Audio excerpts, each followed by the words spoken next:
Hi there, smart drivers, talking to you about winter driving. The first thing you need to do is prepare your vehicle, and tires are the most important.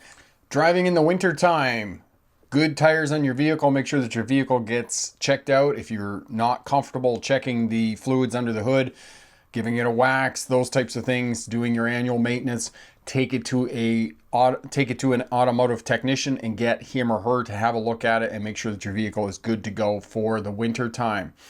Drive to the conditions of the roadway. So take note of what the weather is going to be outside. If you're not sure, all your apps on your phones have weather information. Most newer vehicles within the last 10 years will all have an outside temperature gauge telling you what the outside temperature is. If it's around 0 or 32 degrees Fahrenheit, you're going to have freezing temperatures and there potentially could be ice on the roadways. Keep the vehicle in a straight line. It's when it gets out of line that you're going to get into trouble and that you're going to potentially lose control of the vehicle. Those are the major skills that you need for winter driving. Washer fluid. Make sure you have your washer fluid topped up in the winter time with winter washer fluid, because if you leave water in there or the summer washer fluid, it will freeze. And as we know, water, when it freezes, it expands. That's why ice floats on top of water. And it will crack or break that plastic reservoir inside your engine compartment. So make sure that you put minus 40 degrees Celsius, minus 40 degree Fahrenheit winter washer fluid into the reservoir in your vehicle. Stay away from sand trucks when you're driving in the winter time. And if it's really yucky out, there's a lot of sand and gook and junk on the roadways, and it's being kicked up by semi trucks and other large vehicles, you're going to have to go into a service station and clean all the glass around the vehicle. And I've definitely had that happen here driving in Western Canada in the wintertime through the mountains. Tires. If you are driving in the wintertime in the mountains or a place that gets a lot of snow, ensure that you have dedicated winter tires on your vehicle. Most all-season tires now are M&S, mud and snow rated, or they have the mountain snowflake symbol on them. That is simply because governments have brought in laws. Quebec, for example, here on certain highways in British Columbia, the United States, highways that you have to have snow tires on your vehicle or you cannot travel on those roadways. However, dedicated winter tires are different than tires that are just rated for M&S or tires with the mountain snowflake symbol on them. And if you're running up and down to the ski hill every day or you're driving on hard pack, it is recommended that you get steel studded tires. And there is some states, some provinces that will not allow you to run steel studded tires. So check with your authorities and make sure that you can have them on your vehicles. And here in the province of British Columbia, you can run steel studded tires on your vehicle, but you have to have them off by the end of April. Stopping on ice. The proverbial scary black ice. There's no such thing as black ice. It's just ice. And it will form in places where it may catch you out. But know that if it there's been a lot of moisture in the air the previous day, it was melting, and then overnight it went down to freezing. The next morning there's going to be ice on the roadways. Here in the autumn right now, if there's frost on the roofs, there's a good chance that there's going to be ice on the roadways in the morning. So take note of the temperature, what's happening outside, and you will be able to find ice. And if you come up to an intersection and you hit the brakes and you just skidding and it's not getting stopped, move to the right side of the road, get off onto the shoulder of the road and try and find some traction. Often if you get out of the main tracks of the traffic, that will allow you to get the vehicle stopped and find some traffic and keep yourself safe. Loss of control. The reason that you lose control, and I talked about this in the introduction in the wintertime, is too much steering, too much brake, too much acceleration. And oftentimes it's in combination with that. You're trying to brake and steer at the same time. In the wintertime, those two actions are separate actions. Brake and then steer, okay? Get the vehicle slowed down and then steer around the corner. You can't do both at the same time. Even though, yes, all vehicles in the last 25 years have ABS brakes on them. And I know some people will come back to me and say, oh, my vehicle doesn't have ABS brakes. Yes, they do. Okay. My old 1998 Honda CR-V has ABS brakes on it. All vehicles since 2000 have had ABS brakes on them and before that. And in the wintertime, if you're hitting the brakes, you come up to an intersection, you hit the brakes really hard and it starts grinding, it starts pushing back, and there's all this weird noise, and you think the vehicle's going to be one of those cartoon cars that just falls apart at the intersection, that's your ABS brakes kicking in, okay? It only kicks in during hard braking application. Doesn't work all the time. And as I said, grinding, push back on the pedal, all that is normal, okay? And these are the times that you're going to potentially lose control of your vehicle. A couple years ago, I was going around a corner on the highway, and I could feel it. The back end of the car just kind of lifted up, and it was ice on the roadways. It was dark. It was nighttime, and went around in a circle, backed into a snowbank, and lost control of the vehicle. It's going to happen if you drive long enough in the wintertime.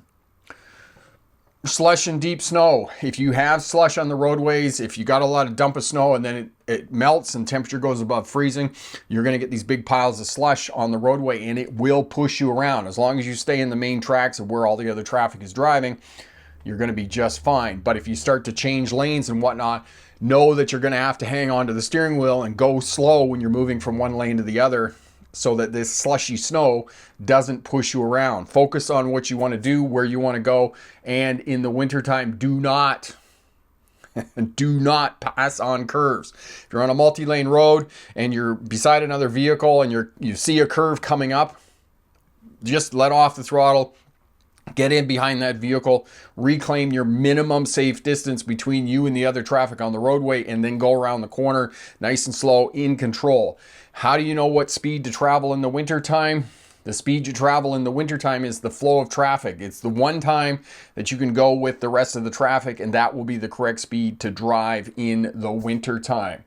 All right, passing large vehicles, know that they're going to kick up a lot of guck and a lot of slush, and it's going to be difficult to see. So in conjunction with having your winter washer fluid topped up, also have good windshield wipers on your vehicle so that you can see.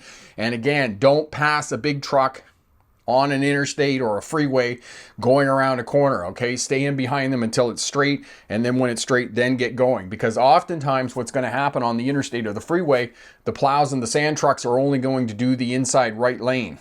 That's the lane that's going to be clear. And if you get out into that right lane, it's not going to be plowed and there's going to be snow out there. Know that it's going to be more challenging to drive in that other lane to pass slower vehicles.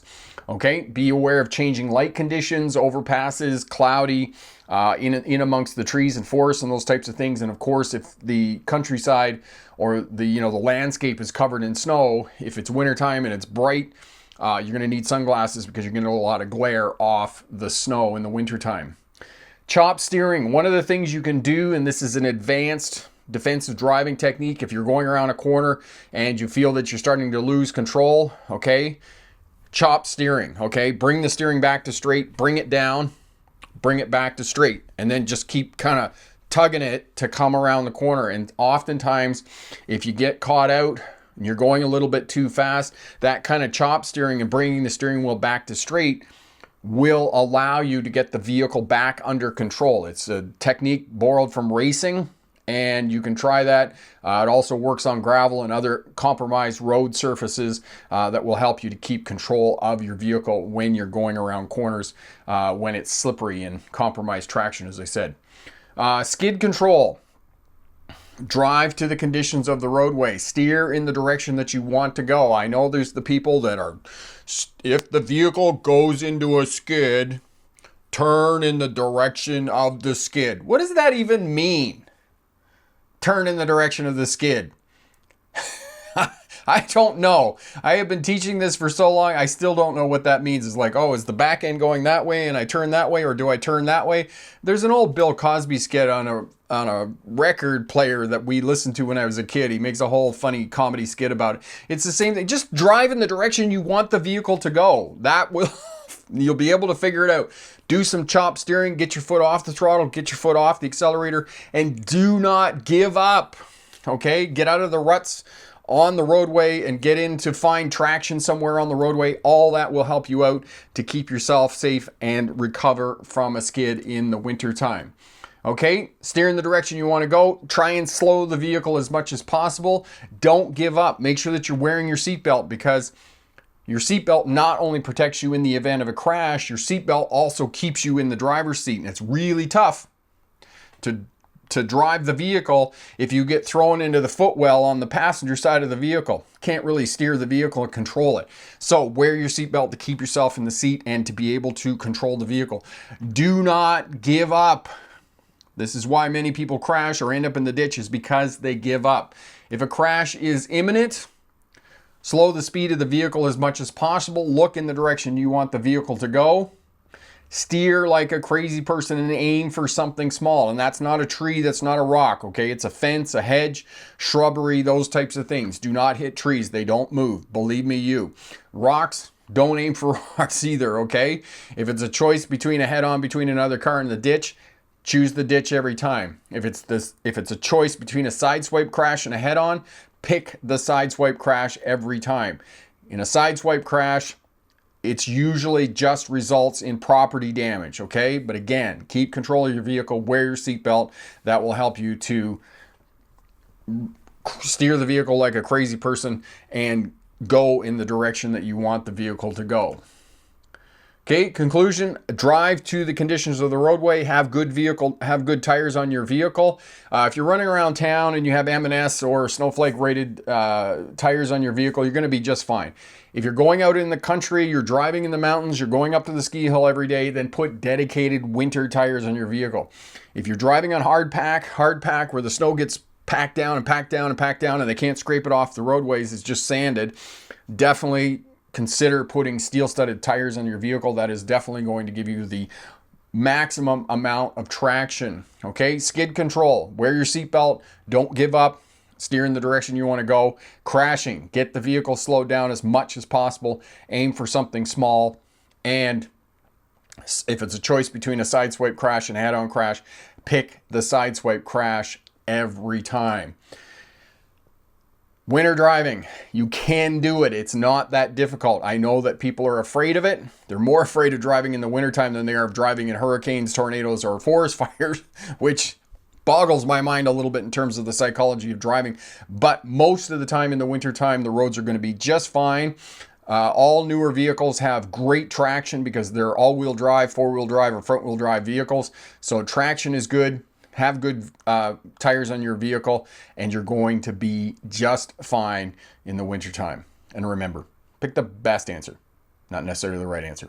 Hi there, Smart Drivers, talking to you about winter driving. The first thing you need to do is prepare your vehicle, and tires are the most important. You need some decent tread on your tires, and they should be at minimum rated M&S, mud and snow, or they should have the mountain snowflake symbol on them. That's the minimum for driving safely in the wintertime. If you look at the videos with Gavin there a few years back, we were driving his aunt's car and we were sliding around corners and those types of things, and realized very quickly that the tires were bald.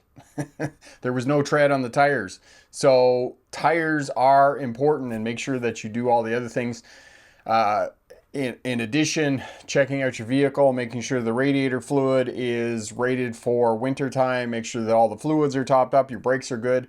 Windshield wipers are good. Put in winter washer fluid, because if you don't put in winter washer fluid in the winter time, it will expand, as water does when it freezes, and the container in which it is in is plastic, and it will do damage to your vehicle and cost you money to replace that. Indeed, people are terrified of driving in the wintertime. However, I have some good news about driving like a pro in the wintertime. Most of the time, 98% of the time, the roads in the wintertime are going to be just fine. There is not going to be snow on the roadways. You're not going to have to deal with ice and those types of things. And if you pay attention to the weather and what is happening outside, something we don't do anymore because we rarely go outside because we have so many screens to pay attention to, which is what I want you to do here, is pay attention to the screen. However, pay attention to what's going on outside. If it melted the previous day and then it got cold overnight and you're driving in the morning and there's frost on the roofs, there's a good chance that there is going to be ice on the roadways, because we talk about proverbial black ice. It's not black ice. We've never seen black ice come out of a vending machine. It's just ice, all right? So know that it's just ice on the roadways, and with some taking a moment making the transition from going out of your house and taking note of the weather patterns, you can determine if in fact there is ice on the roadways. So know that. All right, as well, what's the weather? We all have weather apps on our phones. We can tell what the temperature is outside and those types of things. Take note that it is more slippery in the winter time when the temperature is around freezing, 32 degrees Fahrenheit or 0 degrees Celsius, than it is when the temperature is minus 20 degrees Celsius or minus 10 degrees Fahrenheit. It is much more slippery when the temperature is near freezing. And the reason for that, the water is freezing and thawing, and you get a layer of water on top of the ice, and it lubricates it and it makes it more slippery. Think of an ice hockey arena after the Zamboni has just gone over the ice and flooded it. That's when it's the most slippery, because you have that layer of water and it lubricates it. Carrie is tuning in from Minnesota. Hello, my friend. How are you? Colton, just ice that's slipperier than the surrounding ice. No, Colton, it's not slipperier than the surrounding ice. Although it is, if it is winter time, if it is near freezing, absolutely. But it is just simply ice you can't see or locate with your eyes. That doesn't mean that if you don't take a bit of note of what's going on outside, make that transition. And this is one of the things that I'm teaching my son right now, is to make those transitions from one place to another place, okay? You go out of the house, you get in the car, you sit there for 15 seconds and you say to yourself, I'm now driving. How do I drive safely? What are the road conditions? What are the weather conditions outside right now? Was it warm yesterday and everything melted and then it froze overnight and there's ice on the roadways? Right now in the fall, the autumn, we get up in the morning, we look outside, look at the roofs of the houses. If there is ice on the roofs of the houses, there is a high probability that there's going to be ice on the roadways. So don't just think, oh, this is the temperature and these are the conditions that I'm dealing with, and jump in your car and away you go. You need to actually take note and make the transition in your head to the conditions into which you're going to drive. That's what you need to do to keep yourself safe. 2 skills that you need to implement in the wintertime to keep yourself safe and reduce the chances of rear-ending the vehicle in front of you and staying out of the ditch. Okay, first and foremost, space in front. Okay, minimum 1 vehicle length between you and the car in front, and 2 to 3 second following distance when you're driving in a forward motion. That will allow you to keep the car in a straight line. In the wintertime, do not brake on curves, corners, and turns. That's when you're going to get into trouble on the wintertime, when conditions are slippery, when they are compromised. All right, so try and brake in a straight line. And I was talking to a friend of mine the other day. He's teaching his daughter how to drive, and they were talking about going downhill and how to brake going downhill.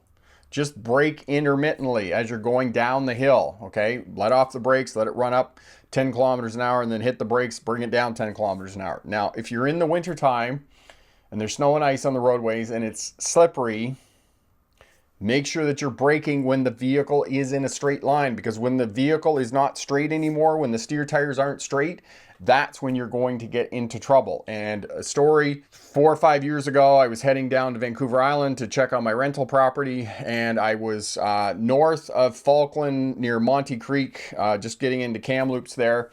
For those of you who may or may not know that road going north there, it's dark, slippery, it's out in the middle of the country, and I was going just a little bit too fast on the highway. I was probably doing 100 kilometers an hour, 60 miles an hour, and went around the corner. And as soon as I went around the corner, I just felt the back end lift up, and I hit the ice, and it just went around in a circle, backed into the snowbank, and there was no damage. There was nothing that happened, but I did lose control of the vehicle, and I was lucky at the time that there weren't any other vehicles on the roadway. But the reason I lost control of the buggy, my 1998 Honda CR-V, was due to the fact that I went around a corner and the vehicle got out of line.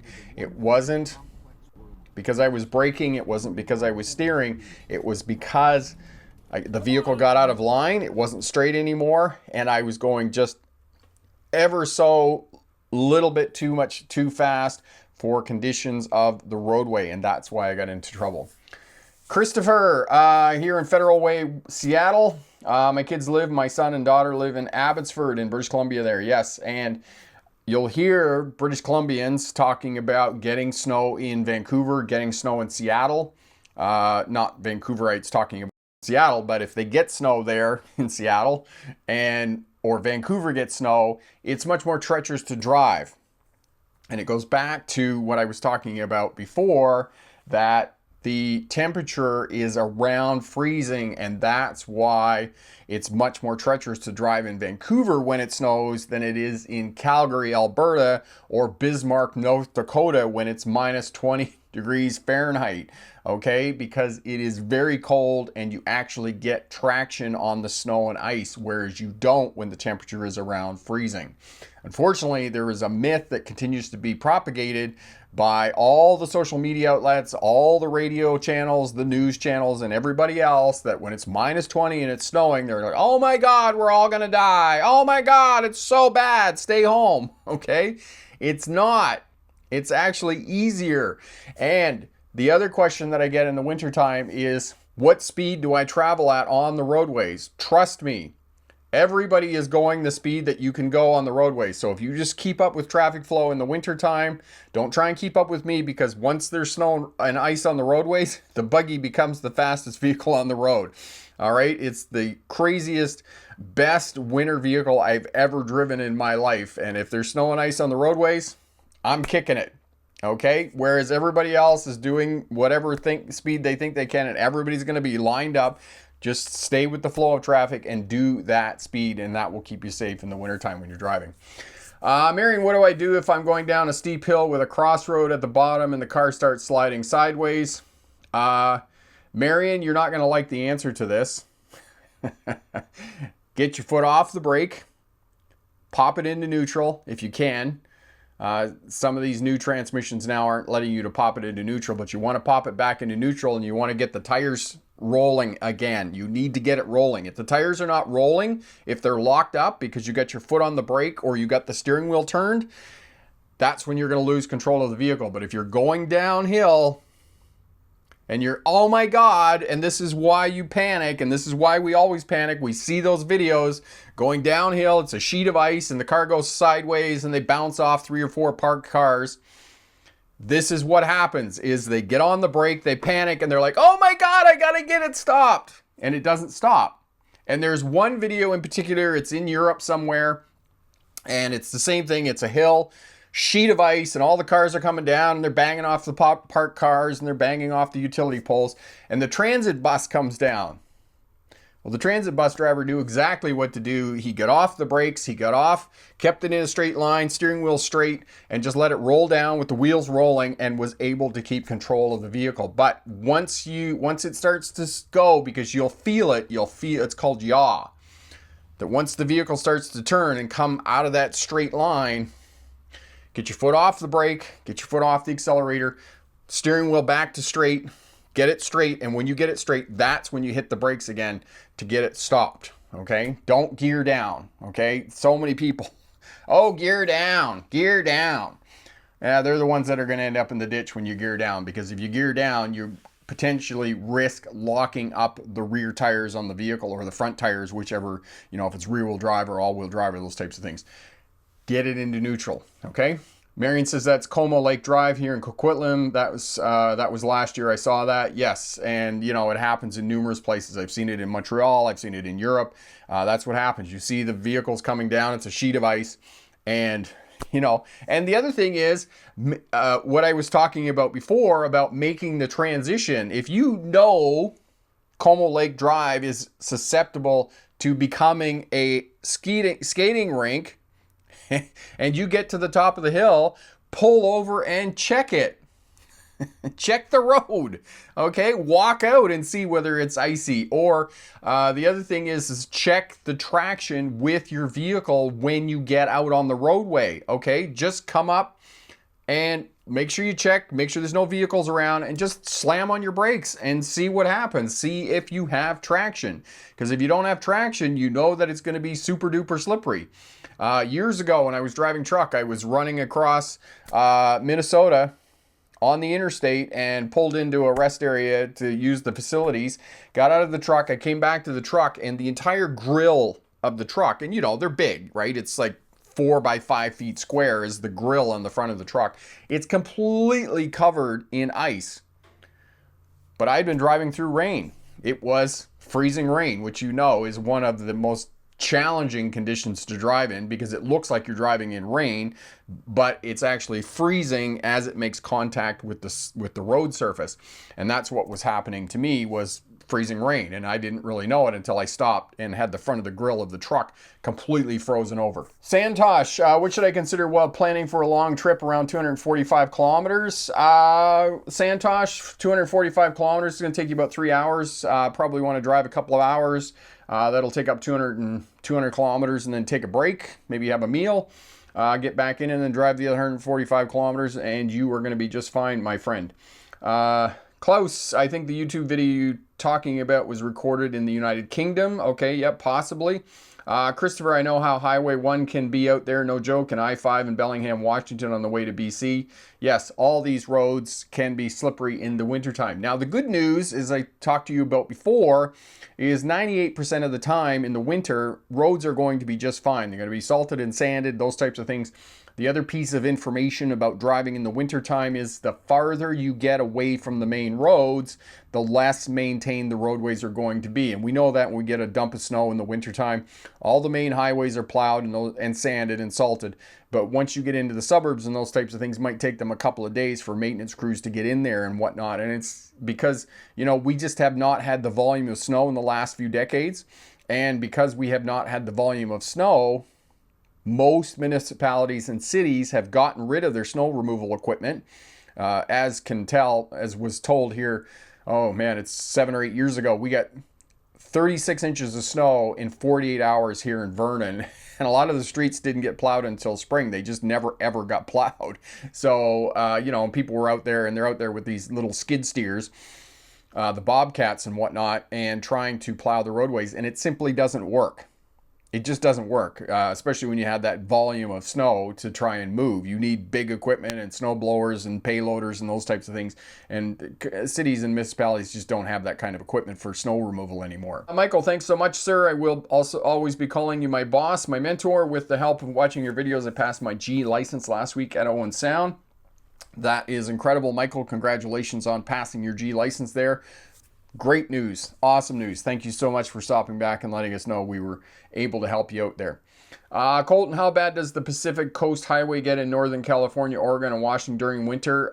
Colton, this is the other piece. We were talking earlier about black ice. One of the places where black ice forms, or ice that you can't see, is along bodies of water. So the highway that you're talking about right there is near the ocean, and you're going to get a lot of the spray off the ocean onto the roadway. So pay attention to that, again, making that transition into winter driving and inclement conditions when you're driving along the roadway and there's a lot of wind and it's picking the spray up and dropping humidity onto the roadway and it's frozen overnight, right? Or you're driving into the night, the later hours at night, 10 o'clock, 11, 12 o'clock at night, the temperature is dropping, right? Most vehicles in this day and age, all modern vehicles, will tell you what the outside temperature is, and they'll tell you whether there's ice on the roadway. So this is the other piece of technology that you have and pay attention to.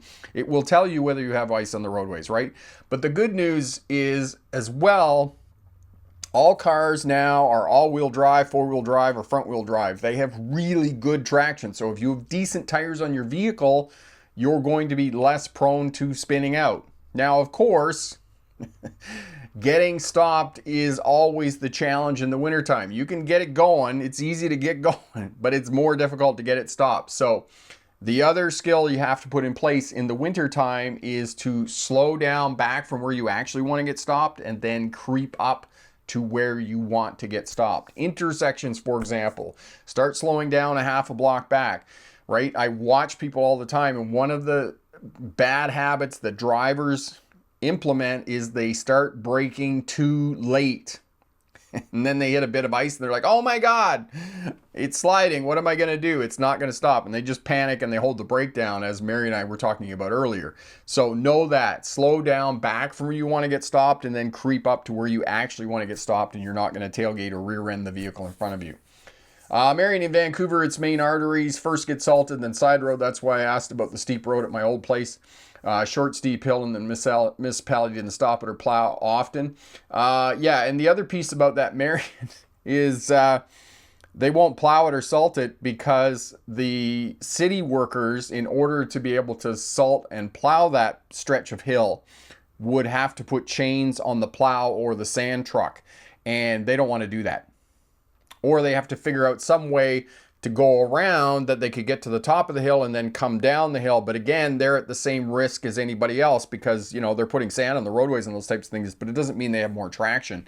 So they don't want to have to put chains on the vehicle. And they may not even have chains to put on the truck, the salt truck or the plow truck.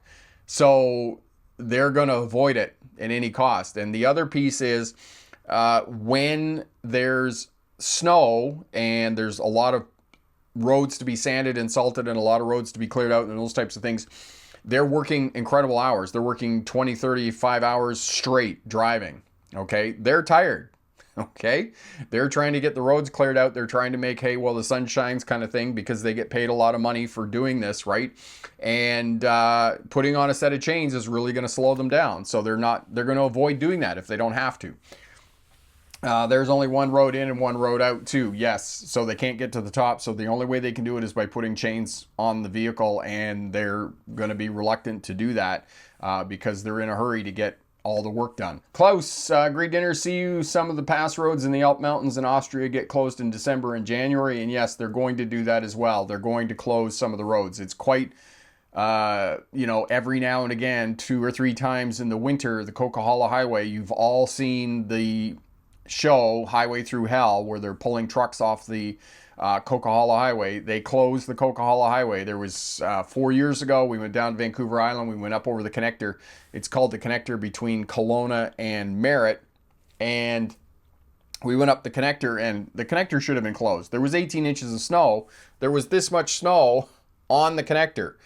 And, the buggy's just tearing up there. We're following a highway coach, a bus. It was doing just fine. And the Coquihalla was closed, so we had to go up the Fraser Canyon. The Fraser Canyon was just fine because it's through the valley, right? Through the Fraser Valley. It's not a high mountain pass as the Coquihalla is. And a trip, like normally, if you're working pretty hard at it, you stop and hope for fuel, you can make it from Vernon down to the ferry in 5 hours. It took us 8.5 hours. I think there's a video up here somewhere. There's a video short or whatnot on the channel where I was talking about it when I was at the ferry quay, that it took us 8.5 hours to get down there. And that was the reason, because we had to go through, it's an extra hour if you go through the Fraser Canyon. But I mean, for those of you who haven't been to British Columbia, if you drive the Trans-Canada Highway, Highway number 1 through the Fraser Canyon is one of the most magnificent drives anywhere in Canada as far as I'm concerned, barring Banff for sure. Carrie, always nervous when driving on icy roads, thinking about all this great information you're giving us, and driving on icy roads helps to calm my nerves, so thank you. Yes, and Carrie, definitely keep your space in front and brake early, brake back from where you actually want to get stopped, and then creep up. Right? And that is going to keep you safe, because definitely for you there in Minnesota, the Twin Cities, St. Paul, Minnesota, Minneapolis rather, sorry. Minnesota's the state. You definitely get a lot of snow and you get icy conditions and hard pack and those types of things. This is another condition that we have here in wintertime in the mountains in British Columbia, and the same with the mountains in Oregon, Northern California, and Washington State.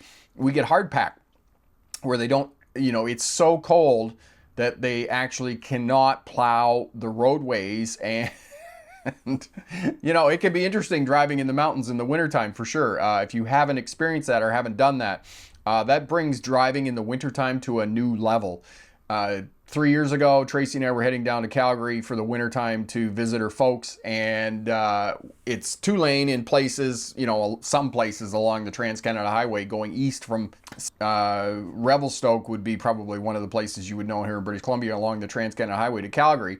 And it was dark on the roadway. It's hard pack, and hard pack is essentially what happens is they can't plow all the snow and ice off the roadway, and the ice the salt will not melt the ice on the roadway. So what happens is that the snow just builds up, and you're actually driving on what's called hard pack because the snow just gets packed down. It's like driving on a glacier, and you can't see the road. There's no road markings. There's simply signs and utility poles along the roadway and concrete barriers in the middle. And it's dark. We're driving down the roadway in the buggy. Of course, we take the buggy because it's a better winter vehicle than Tracy's vehicle. And I'm beside a tractor trailer, and I'm passing the tractor trailer. And all of a sudden, we come up. It was 4 lanes. We come up, there's a concrete median in the middle of the roadway, and I went to the left of the median because I didn't feel at that juncture that there was enough space between the concrete barrier and the truck for me to get through. So I went on the left side of the concrete barrier, and we got up about 100 feet past the concrete barrier, and Tracy looks at me and goes, "I think we're on the wrong side of the road." And I looked at her and I said, "Yeah, I think you're right. I think we're on the wrong side of the road," and stopped the car, shoved it into reverse, backed up, past the concrete barrier, and away we went again. And yes, of course, I was absolutely on the wrong side of the road, but that happens, right? Because as I said, there's no road markings. There's signs. They missed putting up the hazard, the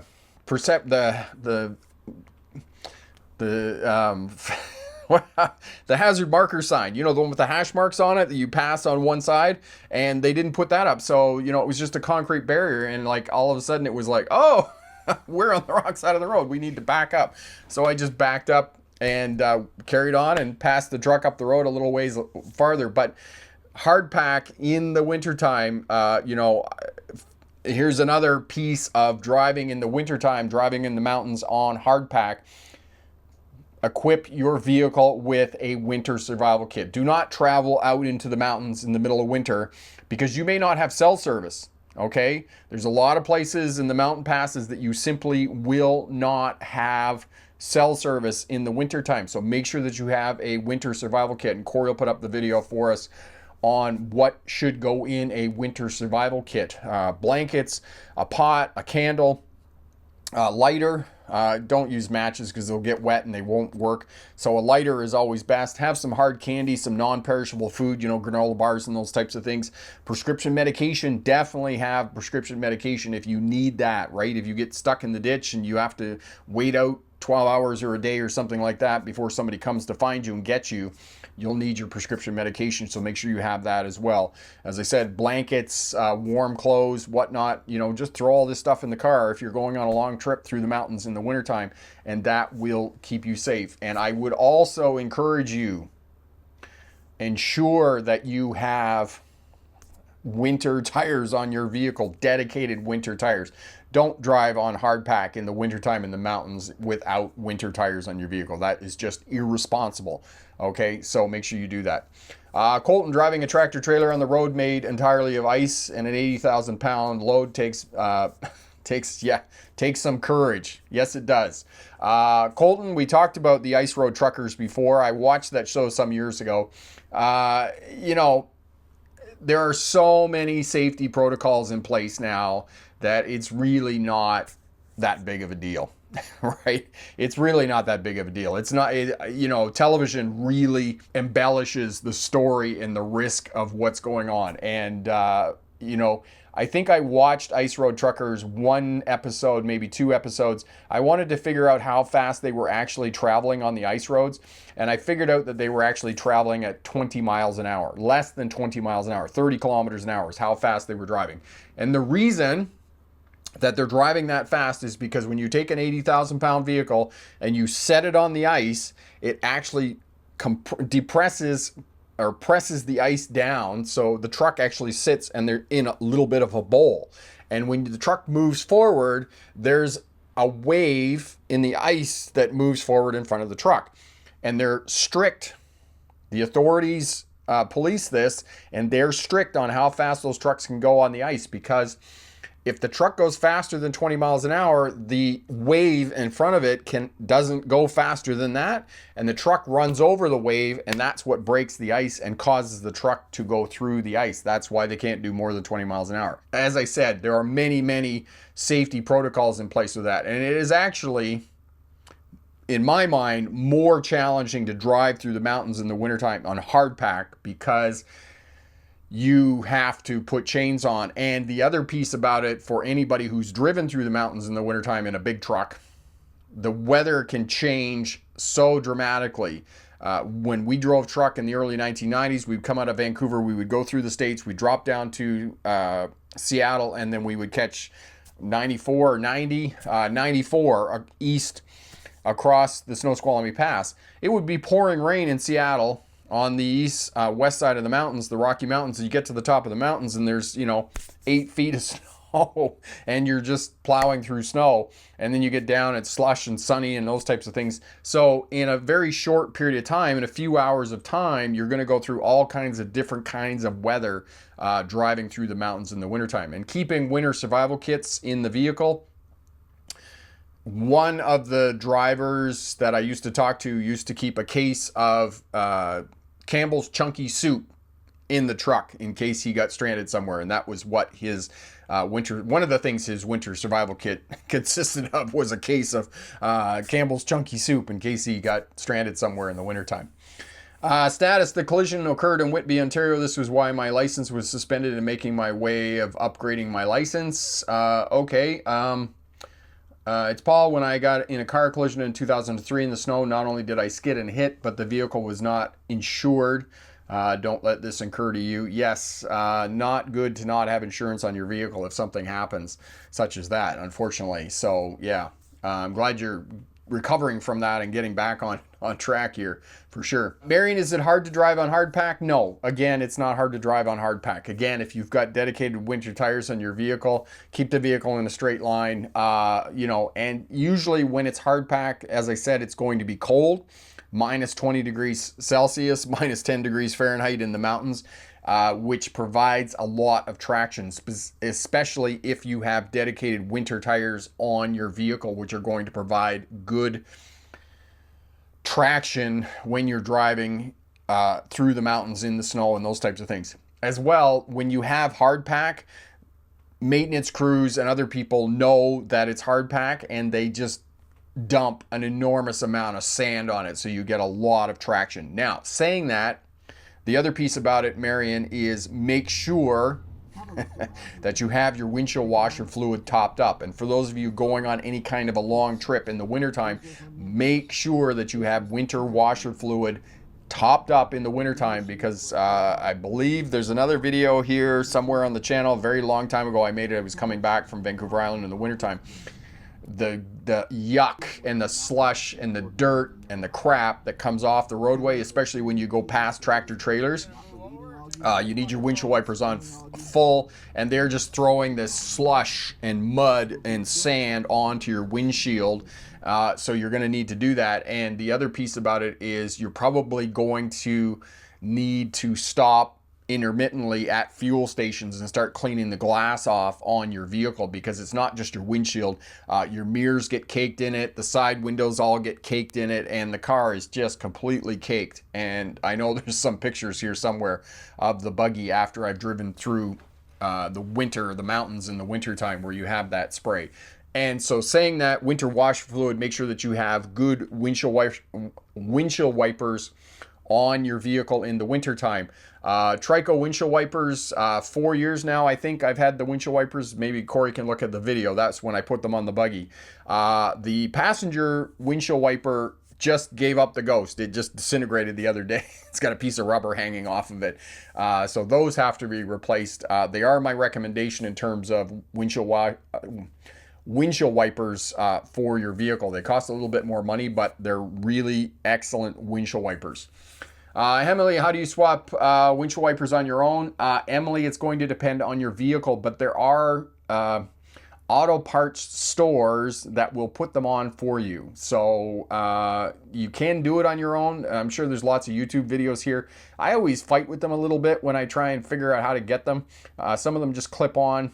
Some of them just have a little tab that you push to get them off, and then you snap the new one on. But, you know, if you go in and buy them at an auto parts store, usually they'll come out and put them on for you. So 2020, so 4 years, almost 5 years. No, 4 years, January 2020. Okay, so the Tricos, excellent. Thank you for that, Corey. So 4 years, I got 4 years out of them. And as I said, I just need to replace them now, but they're really good. Colton Tree 1 uninsured motorist 0. Yes, status, but it's okay. You're good. Excellent.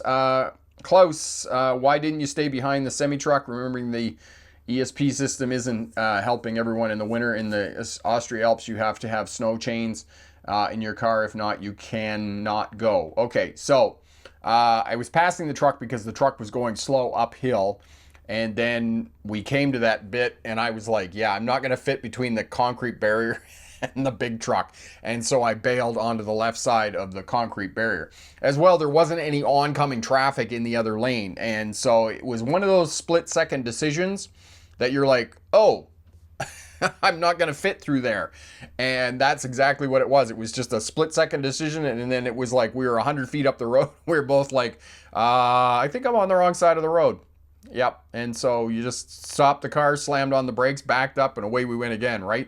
So there's minimal traffic on the Trans-Canada in the wintertime. This is the other piece, and I've talked about this previously about taking your driver's license in the wintertime. I work hard to convince people that it is easier to take your driver's license in the wintertime. It's easier to drive in the wintertime because there's less traffic on the roadway.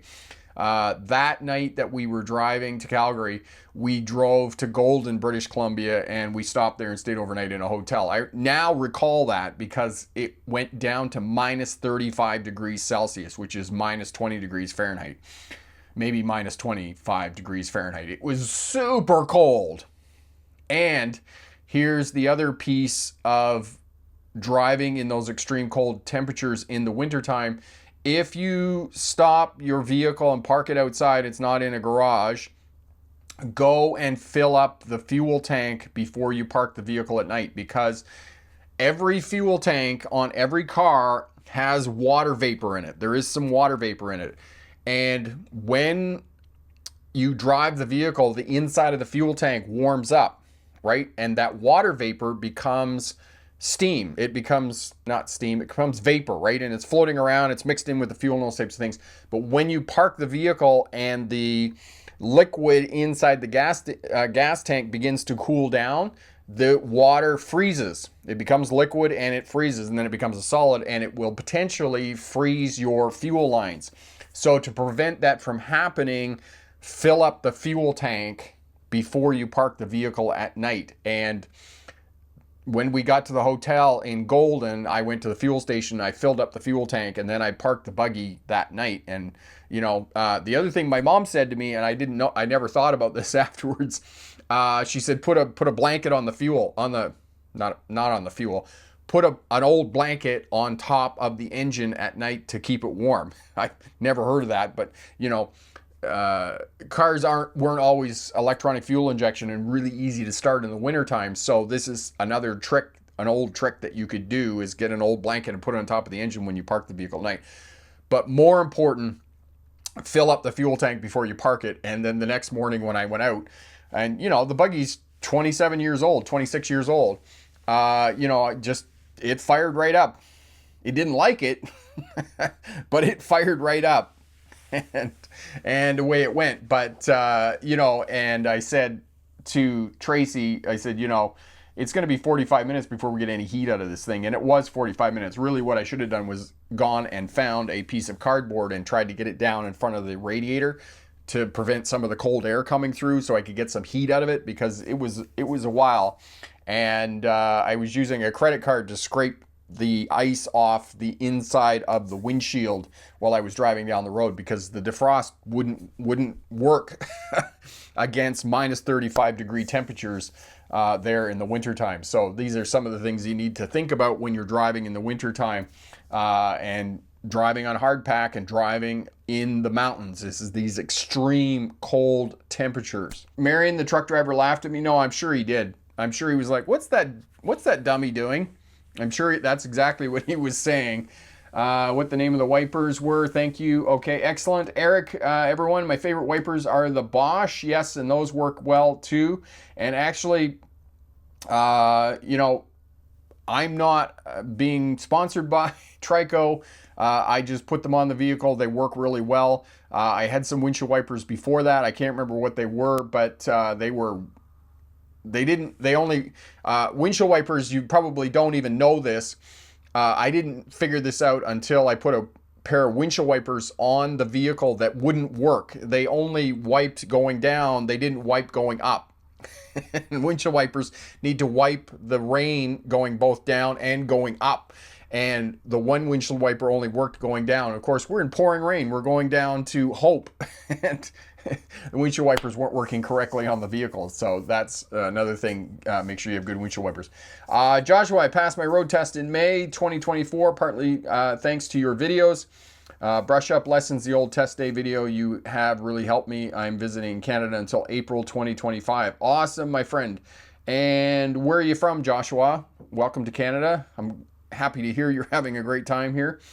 Blanket over the engine compartment to keep it warm. Plug it into may help to blowtorch on the oil casing. Yes. Yes, if you do have a block heater, there will be an electric plug inside the engine compartment, and you can plug it in the wintertime.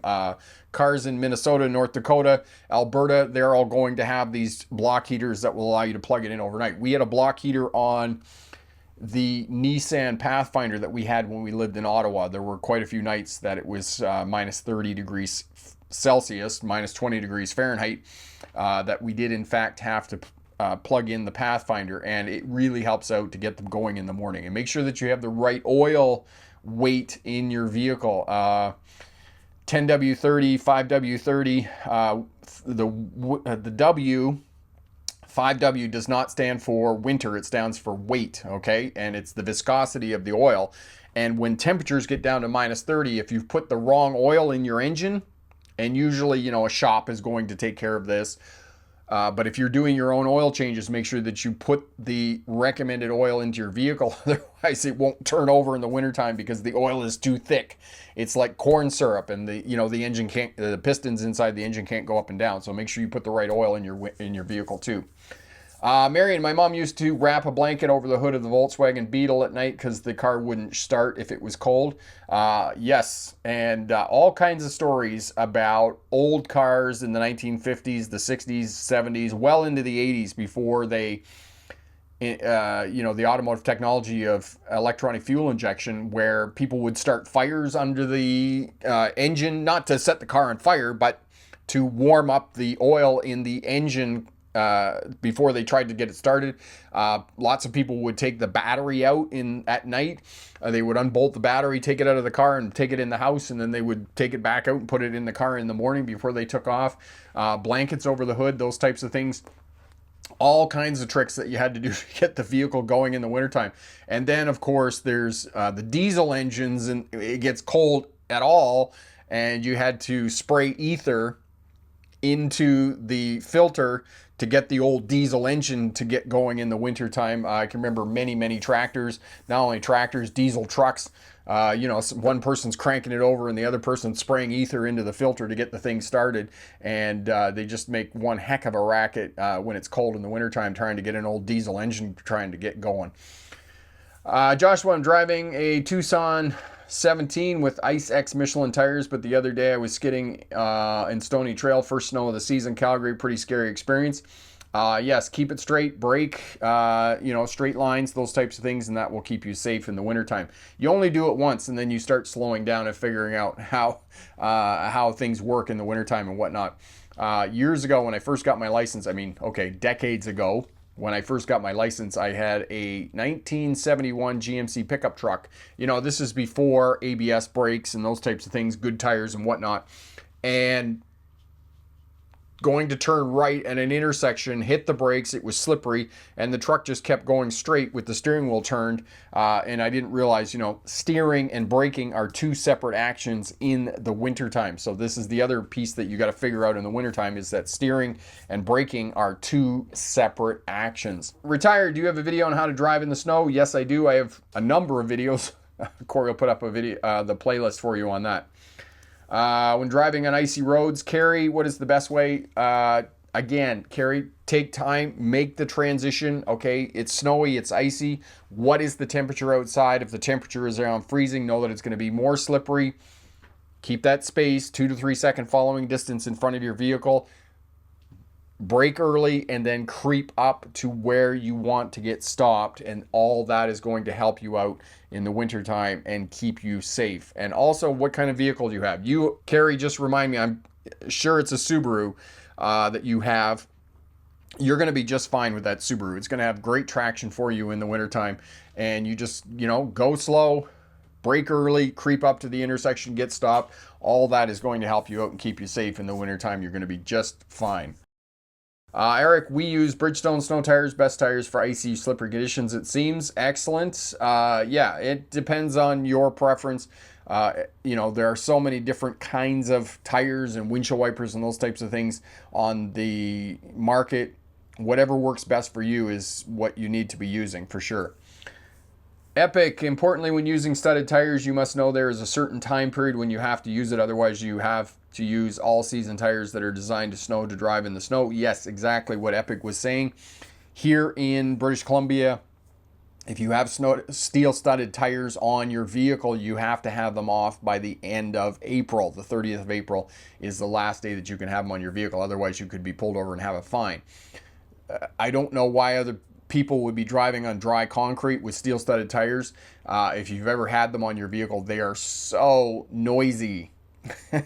They create a lot of road noise, so I wouldn't recommend having them and driving around on dry pavement with steel-studded tires.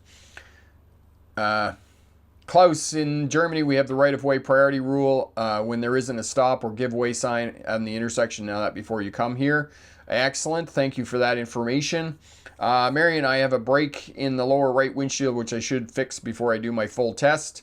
Lower right. So it's on the passenger side. It's probably not going to be a safety issue for you, Marion, in terms of doing your driver's test there in the wintertime. So, yeah, that's probably going to be all right. So driving in the wintertime, let's just recap. They are making more, okay? they're making more intersection boxes. Okay, excellent. Eric and I have a Subaru Outback and a Subaru Legacy. The car accident I got into on the icy roads a few years ago was in a Chevy Cruze. Yeah, so the Subarus, I think, in the wintertime are going to be better vehicles for you. They have all-wheel drive, good traction, and if you got good tires on them, which it sounds like you do, you're going to be just fine in the wintertime there. So, winter driving, know that it is going to be more slippery when the temperature is around zero than it is when it is sub-zero temperatures. And take note of that accordingly. Make the transition when you gotta go out of your house in the morning. Get in your car, take a moment, stop. Okay, what are the weather conditions? Was it warm yesterday and it melted a lot and there's a lot of precipitation around, a lot of rain and water, and then it froze overnight? Then there's going to be ice. Okay, right now in the autumn, if there's ice on the roofs, there's going to be ice on the roadways, so take note of that and keep yourself safe when you're driving in the winter time. Sub-zero temperatures, if you're going out of the city, make sure that you have a winter survival kit in your car in case you get stranded somewhere. Do not drive out in the mountains and those types of things without a winter survival kit in your car in case you get stranded and whatnot. Keep space in front of your vehicle. Stop back one vehicle length from the vehicle in front of you. Slow down back from where you actually want to get stopped and then creep up to where you want to get stopped. That will keep you safe in the wintertime. Make sure you have decent tires on your vehicle. Make sure you have good tread. Make sure they're not bald and those types of things. Okay? Sub-zero temperatures. If it is super duper cold, okay, and you're going to park your vehicle outside overnight, make sure you have a decent battery in it, because oftentimes when we end up changing the battery in our vehicle or we end up figuring out that it's at the end of its life, It's usually minus 20 degrees Celsius outside and we have to go out and change the battery. Now, it's not a big deal. Okay, let me rephrase that. In my Honda, it's not a big deal, but depending on what kind of vehicle you have, it can be a bit of a chore, and you might actually have to take it to a shop and get them to change the battery. And if you do that, you'll have to get the vehicle boosted. You might have to get it towed to the shop or those types of things, because now I was thinking at my mom's Pontiac, Montana, the van, the battery was actually down in the engine compartment, buried under something else. Not like the Honda. You need a 10 millimeter wrench to change the battery, and you can change it in 5 minutes. There are some vehicles that you cannot change the battery in 5 minutes. So you can take it to a shop, they can test it, you'll know whether your battery needs to be changed and those types of things. Winter windshield washer fluid. Make sure it's topped up. Make sure it is winter washer fluid, because if it's not winter washer fluid that's good to minus 40 degrees Celsius, minus 40 degrees Fahrenheit, liquid water expands when it freezes and it will do damage to the plastic reservoir in your car. All right, so know that. Good windshield wipers on your vehicle for the winter time. All that will keep you safe. Colton, the tire pressure light in my car lights up when the tires are at the correct pressure. This tells me the sensors Toyota put in either miscalibrated, showing their age, or defective. I'm not sure. Yeah, Colton, and if you wanted to get those to work, you'd have to go back to Toyota and get them to look at them. Eric, the unusual thing is seeing a motorcycle on the roads in winter. Are there tires for these bikes during in between seasons? Eric, I don't know. Crazy people on motorcycles. It's like people who ride bicycles in sub-zero temperatures. Same thing. So winter driving, keep yourself safe. Get your car checked out. Make sure you got decent tires on your vehicle and whatnot. And you're going to be safe. Following distance in front, 2 to 3 second following distance. Stop back, 1 vehicle length. Slow down back from where you actually want to get stopped, and then creep up to where you want to get stopped. Know that most vehicles in this day and age, front wheel drive, all wheel drive, or 4-wheel drive. Very few vehicles are rear wheel drive. You got good traction. It's the braking, it's the getting stopped, not the getting going, getting stopped, that's going to cause you grief. So brake early, and the speed that you travel in the wintertime is the speed. If it's snowing and, you know, crazy inclement weather, the speed that everybody else is traveling on the roadway is the speed that you should be traveling. And when you're going to get into trouble in the wintertime is when the vehicle gets away from being straight. You turn the steering wheel, you have too much throttle or too much brake. If you're going down a hill, as we talked about with Marion, it's icy and slippery. Steering wheel straight, get your foot off the brake, get your foot off the accelerator, get the vehicle straightened out again, and then brake. And that will keep you safe for driving in the winter time. Leave a comment down below if you have any questions about winter driving, about anything that we can help you out. Hit that thumbs up button. Make sure you subscribe to the channel if you haven't done so already. And remember, pick the best answer, not necessarily the right answer. Have a great night. Bye now.